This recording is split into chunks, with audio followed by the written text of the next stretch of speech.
talking about exercise and multiple sclerosis.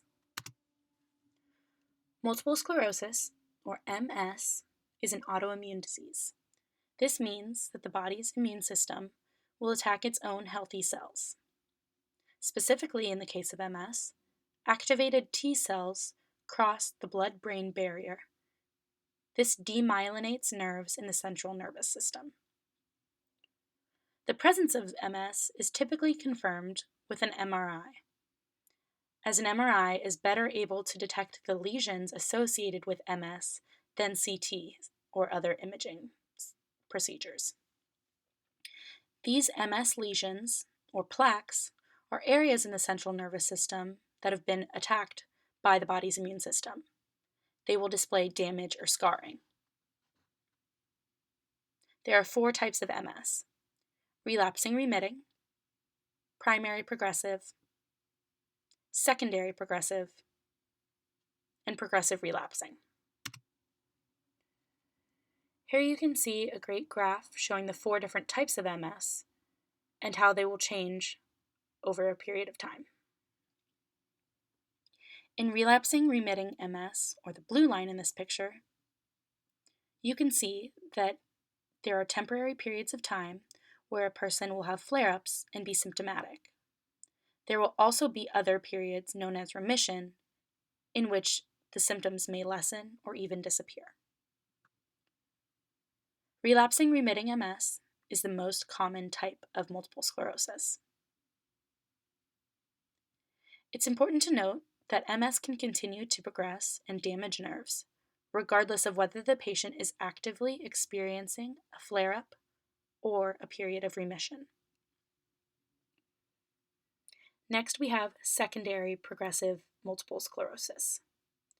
This is the orange line in this graph. Secondary progressive MS is a form of the disease that a person transitions to after having been initially diagnosed with relapsing remitting MS. In this type, the person's symptoms get worse over time, and there may or may not be relapses or remission. You can see this when looking at the graph. That orange line follows the blue line of relapsing and remitting MS very closely for a period of time and then splits away. When it splits away and forms this new slope, that is when it transitions into secondary progressive MS from relapsing remitting MS. Next, we have primary progressive MS. This is the green line in the picture. Primary progressive MS is not very common. It occurs when the MS symptoms continually worsen as time goes on, without plateauing and without going into a period of remission. So this is the green line, as I noted, and it's similar to secondary progressive MS in that, except it would be occurring for the entirety of a person's diagnosis, rather than secondary progressive MS, where it starts out as something more like relapsing remitting MS and then eventually transitions. With primary progressive MS, you just keep that straight line the entire time, just progressively getting worse. Finally, we have progressive relapsing MS, or the pink line in the graph. Progressive relapsing MS is the rarest of the 4 types. It involves the disease getting steadily worse. There are no periods of remission, but there are periods of relapse where the disease will get worse, and you will be extremely symptomatic. These are indicated by those 3 bumps in that pink line. So this is a cool graphic I found that displays some of the symptoms of MS and how common they are, based on a survey of those with the disease.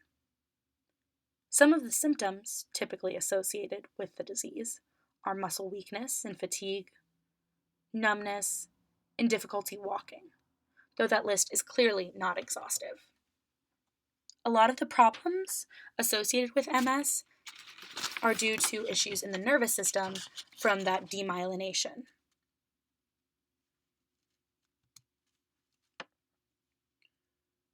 So there are 4 main avenues of treatment, and they're usually all utilized in order to provide a more comprehensive or holistic approach. So the first line of defense for MS flares are disease-modifying drugs. These modulate the immune system, An example of one would be interferon. These disease-modifying drugs, or DMDs, decrease the overall severity of a relapse. This helps to maintain overall quality of life. MS flares can often be treated symptomatically. This means that if a person experiences a lot of issues with tremors or spasticity, they can be prescribed drugs like gabapentin to help reduce those. Now, this symptomatic treatment obviously is going to be individualized to each patient, as everyone's going to experience different symptoms in different volumes. An often forgotten part of treatment, but very important, is therapy. Coping with the illness can be emotionally challenging. Support groups, as well as seeing a therapist, are both great resources available to those suffering from MS. Finally, exercise and physical therapy. It has been found that persons with MS have a lower aerobic capacity than healthy individuals. The meta-analysis pictured on this slide by Alexis Sandoval found that on average, the VO2 max of individuals with MS is 30% lower than those without the condition. Exercise has not been found to increase the rate or severity of MS relapse, but has actually been shown to benefit those with multiple sclerosis, as shown in this excerpt. The big difference that it makes is that it can help to reduce fatigue, one of the symptoms most commonly experienced with MS. When a patient is actively experiencing this systemic fatigue, it may be helpful to keep exercise sessions short. During a relapse, physical therapy can be more beneficial than plain out exercise, as it can allow a person to return to their previous level of function in terms of walking, coordination, and strength. Physical therapy can focus on functional movements that can get the person back towards exercising. Aerobic exercise is more studied in multiple sclerosis patients than any other type of exercise. It has been found in multiple studies, including the ones provided on this slide, that aerobic exercise in MS patients can be beneficial, as it can increase the VO2 max and overall cardiorespiratory fitness of the individual. Given the information provided on the last slide, that persons with MS typically have a VO2 max around 30% lower than those without the condition, this shows that it's very important that this would occur. Interestingly, in the study by Sandoval here on the right, you can see that individuals with MS were shown to make favorable gains in cardiorespiratory fitness within a short span of 4 weeks. This shows just how important it is to incorporate aerobic exercise when possible.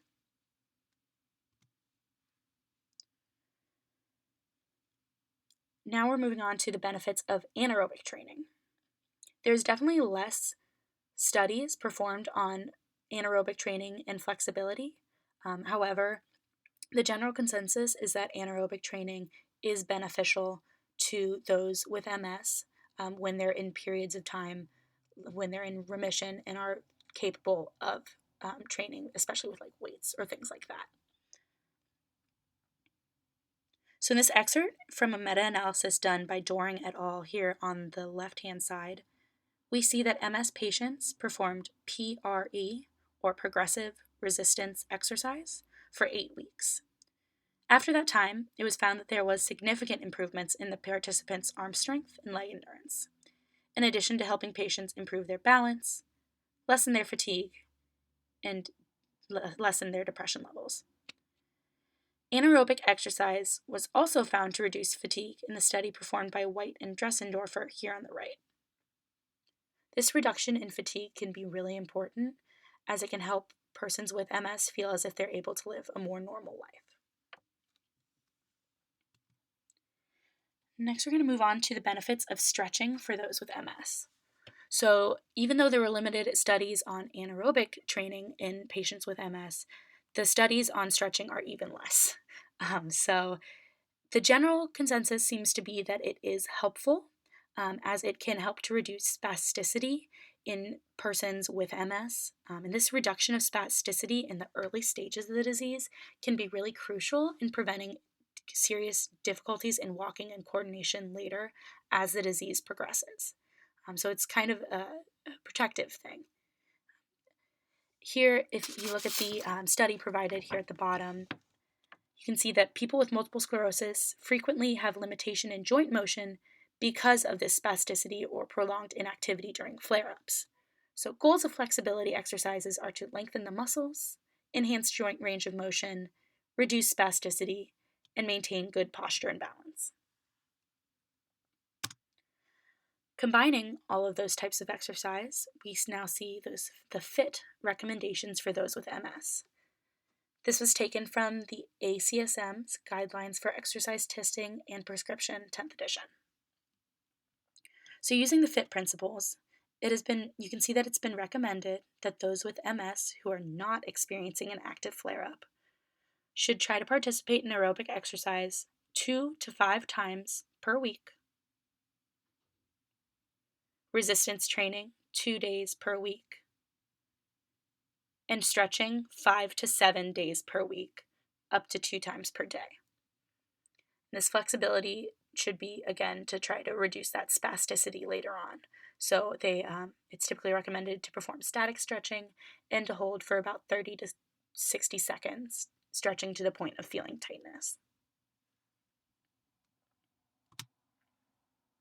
Here are some additional recommendations for exercise in patients with MS. For those experiencing an active flare-up, it's recommended that exercise be performed at a volume that the patient feels comfortable doing and can tolerate without problems. The last thing you want is for someone experiencing an active flare-up to then be feeling worse due to exercise overextending themselves during exercise. Depending on the severity of the relapse, hydrotherapy may be something to consider. This will remove some of the weight placed on the joints and can therefore help to prevent pain. It can also be helpful if you're coming out of a relapse and or have some weakened limbs due to inactivity, as the buoyancy can make it easier for patients to move their joints. When performing exercise testing, it is recommended to utilize a cycle ergometer, as this can help prevent falls. During an active flare-up, it's not recommended to perform exercise testing. Now we're going to move on to the test question. The question I came up with is as follows. The VO2 max of individuals with multiple sclerosis is approximately blank less than those without the chronic condition. A, 15%, B, 30%, C, 40%, or D, 25%.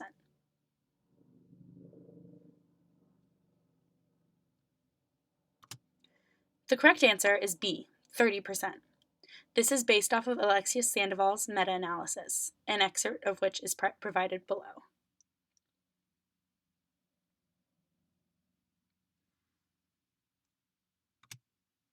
Lastly, these are the citations for this project. Thanks for watching.